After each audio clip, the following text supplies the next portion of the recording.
আজকের এই গ্রুপ সভাপতি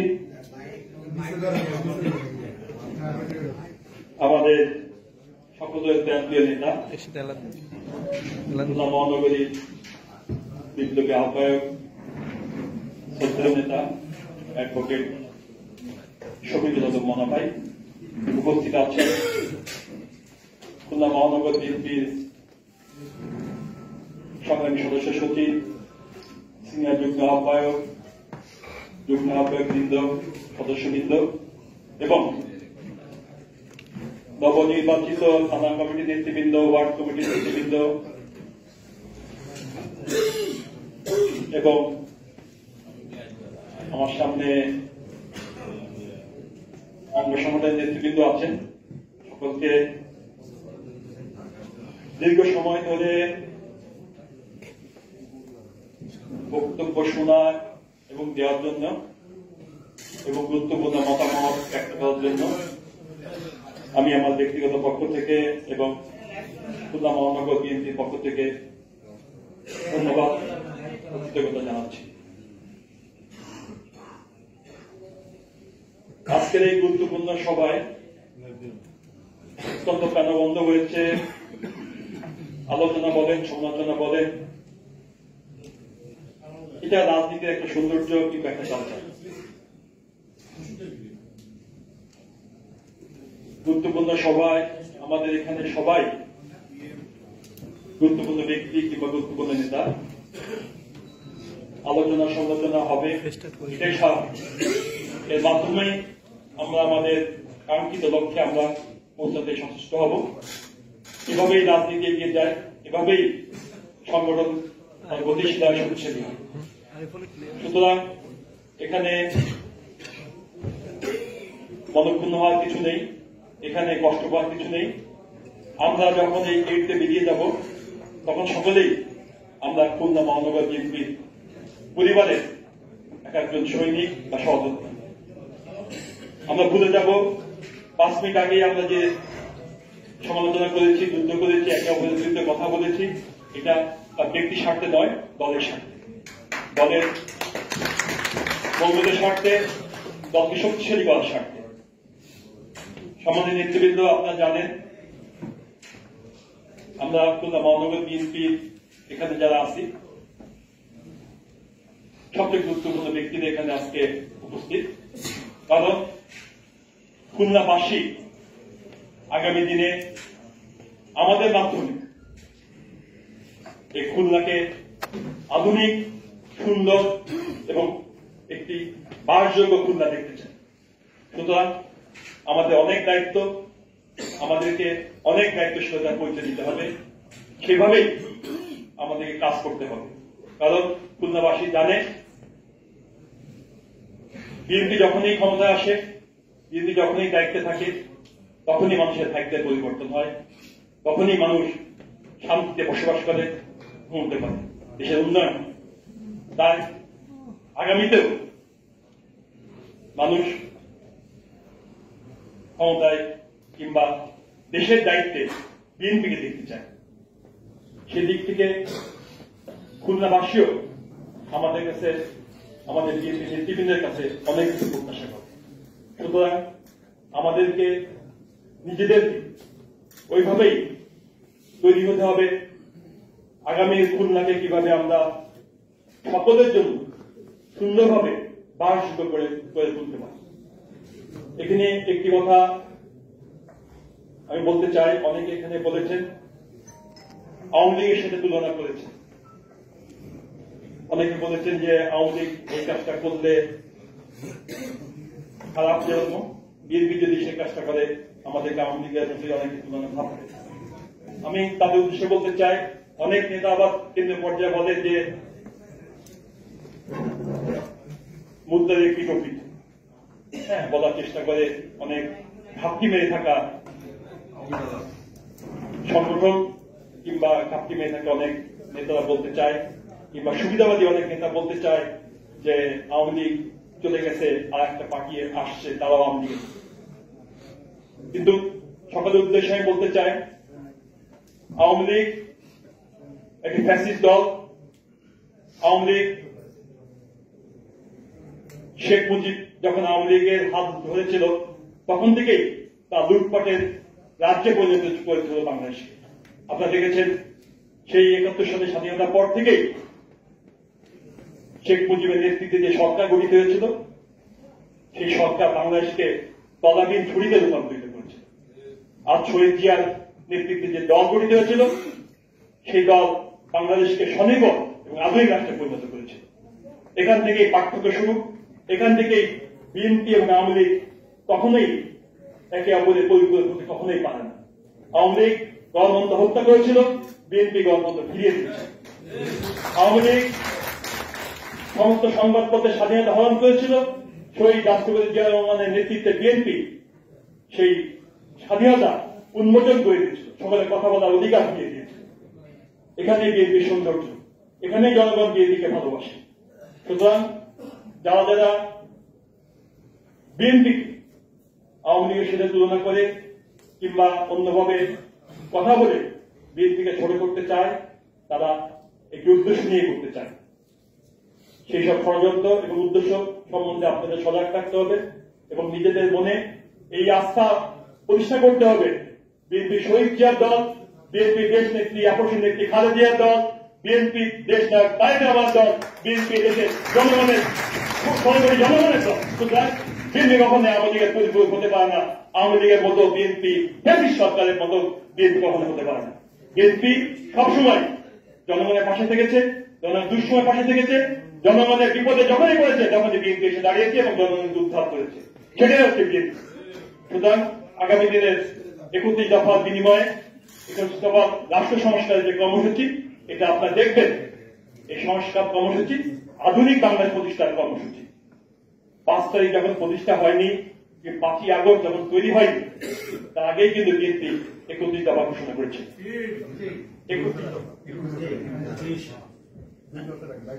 সেটা আগে 21 দফা, তারপরে কিন্তু 31 দফা তার আগে ঘোষণা করেছে। 5 তারিখের আগে ঘোষণা করেছে 31 দফা। 5 তারিখ কখনো হবে কি হবে না এটা তো কেউ জানতো না। 5ই আগস্ট হবে এটা কি জানতো? কি জানতো না। তার আগে বিএনপি রাষ্ট্র সংস্কারে 31 দফা ঘোষণা করেছে, তারও আগে 21 দফা দিয়েছিল। সুতরাং বিএনপি সবসময় দেশকে নিয়ে ভালোবাসে, দেশের উন্নয়ন, দেশের মানুষের উন্নয়ন নিয়ে বিএনপি চিন্তা করে, কথা বলে। সুতরাং বিএনপি জনগণের দল, বিএনপি উন্নয়নের দল, বিএনপি 16 কোটি মানুষের আকাঙ্ক্ষার দল। সুতরাং বিএনপিকে নিয়ে যারা কটাক্ষ করে কিংবা ছোট করতে চায় তাদের ব্যাপারে আপনারা সজাগ থাকবেন, সতর্ক থাকবেন। এরাই হচ্ছে ফ্যাসিস্ট সরকারের দোষক। এরাই ফ্যাসিস্ট সরকারকে আবার বাংলাদেশে আনতে চায় সুকৌশলে, কূটচক্রের মাধ্যমে। সুতরাং আপনারা সতর্ক থাকবেন, সজাগ থাকবেন, ঐক্যবদ্ধ থাকবেন। যদি আমরা ঐক্যবদ্ধ থাকি কখনোই এই কুচক্রী মহল, এই ষড়যন্ত্রের মহল কখনোই সেটা সফল হতে পারবে না। সংগ্রামী বন্ধুরা, আমরা দীর্ঘ 17 বছর যাবৎ আন্দোলন করছি। 17 বছরের আন্দোলনের ফল 5ই আগস্ট ছাত্র জনতার অভ্যুত্থানের মাধ্যমে এই হাসিনা সরকার তার দোষরদেরকে আমরা উৎখাত করতে সমর্থ হয়েছি। হাসিনা পালিয়ে গেছে ঠিকই, কিন্তু আমরা এখনো গণতন্ত্র প্রতিষ্ঠা করতে পারিনি। কারণ গণতন্ত্রের পূর্ব শর্ত হচ্ছে জনগণের ভোটাধিকার জনগণের কাছে ফিরিয়ে দেওয়া। সেটা যতক্ষণ আমরা করতে না পারছি ততক্ষণ আমরা রাজপথে ছিলাম, রাজপথেই থাকবো। আমরা এই অনুষ্ঠান থেকে আমরা এই অন্তর্বর্তীকালীন সরকারকে যা আহ্বান জানাতে চাই, অনতিবিলম্বে নির্বাচনের তারিখ ঘোষণা করতে হবে কিংবা সঠিক রোডম্যাপ ঘোষণা করতে হবে। ঘোষণা করে জনগণের ম্যান্ডেট জনগণের হাতে ফিরে দিতে হবে। জনগণ যাকে খুশি তাকে ভোট দিয়ে তার পছন্দের সরকার প্রতিষ্ঠা করবে, এটাই আমরা চাই। আমরা যদি ভালো কাজ করি জনগণ আমাদেরকে ভোট দেবে, আমরা যদি ভালো কাজ না করি জনগণ আমাদেরকে ভোট দেবে না।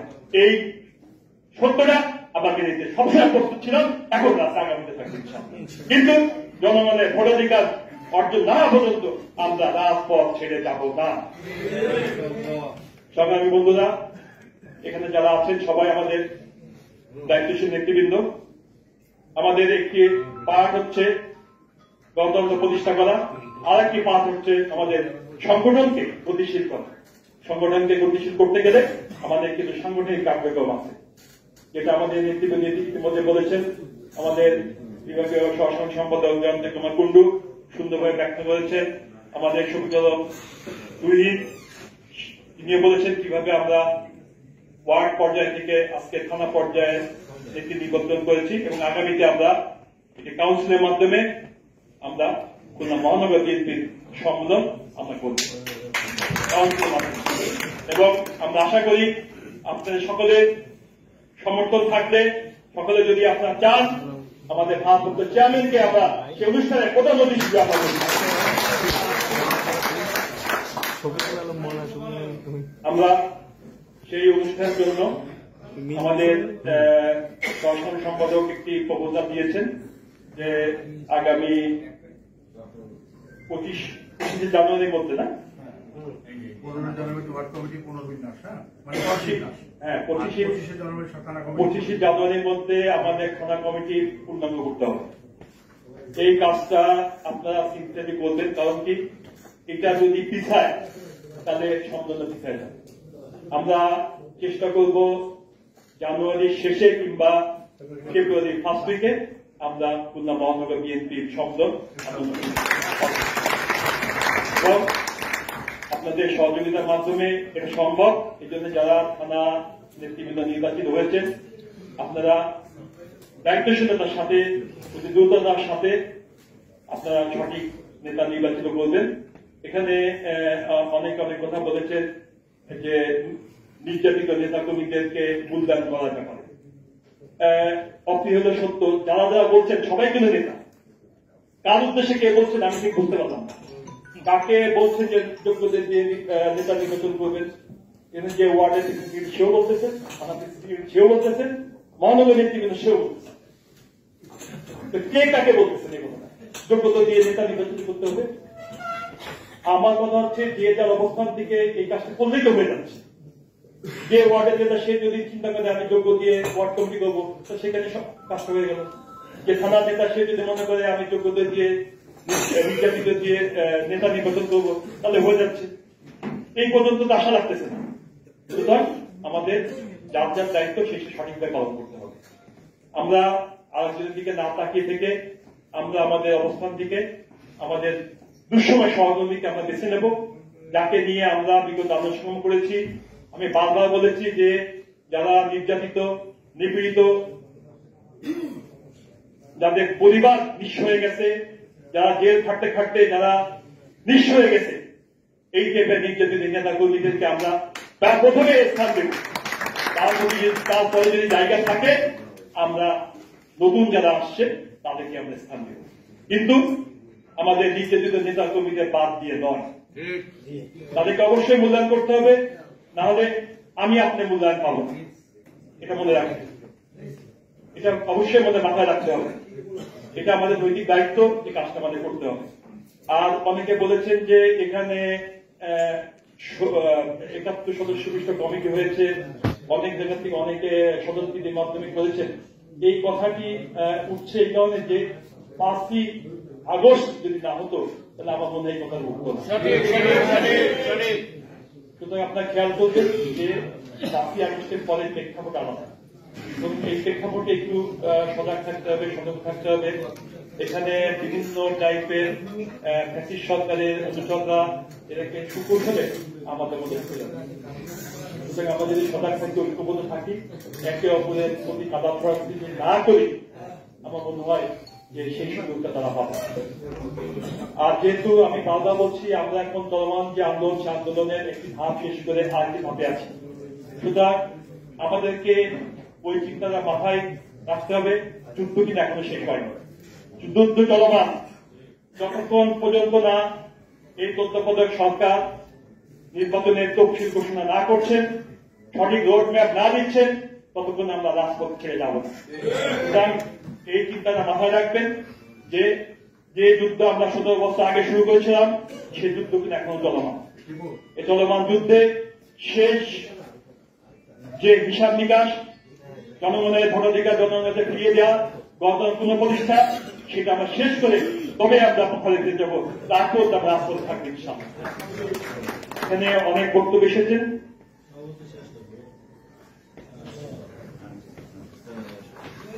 আমাদের একটি পার্ট আমরা বললাম যে আমাদের একটি পার্ট শেষ করেছি ফ্যাসিস্ট হাসিনার উৎখাতের মাধ্যমে, আর একটি পার্ট হচ্ছে আমাদের গণতন্ত্র পুনঃপ্রতিষ্ঠা।